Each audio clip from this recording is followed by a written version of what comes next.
Johnny Hallyday mort d'un cancer. Laetitia Hallyday dit tout de sa malade.i. Atteint d'un cancer, Johnny Hallyday s'est éteint le 5 décembre 2017. Combatif jusqu'au bout, le rocker était encore sur scène l'été précédent pour la série de concerts des Vieilles Canailles. Dans les colonnes du Point, Laetitia Hallyday revient sur la maladie du taulier. Une maladie qu'il a combattue jusqu'au bout. Ce n'était pas facile. Parce qu'il n'y avait pratiquement que nous deux dans ce combat. C'est violent, la chimiothérapie. Cela jouait sur ses états d'âme. Physiquement, il était diminué. Son corps n'était que douleur. Mais il n'a jamais lâché. On ne lui donnait, au début, que 3 mois à vivre. J'ai déplacé des montagnes pour lui.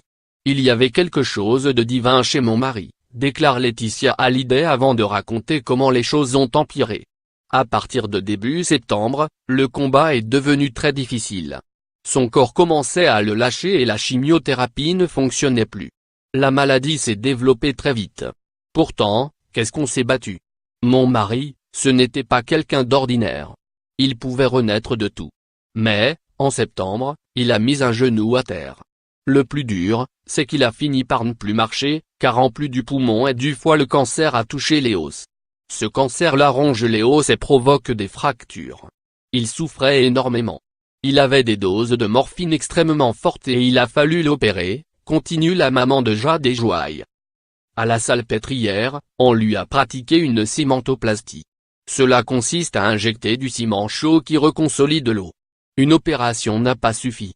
Il a fallu recommencer une fois, puis une autre encore. En même temps, il avait de la radiothérapie tous les jours à la clinique Hartmann. C'était très dur.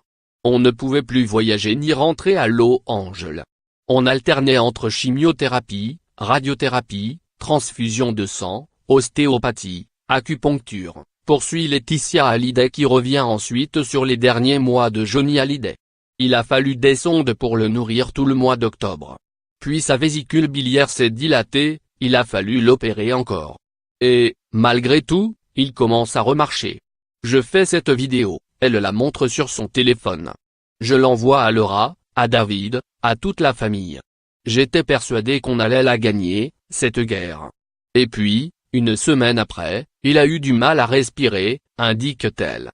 C'est au mois de novembre que la situation s'est dégradée et que la famille du rocker a compris que la guerre contre le cancer était finie. Quelques jours plus tard, le taulier décédait dans sa maison de Marne-la-Coquette. Par Ambre et elle.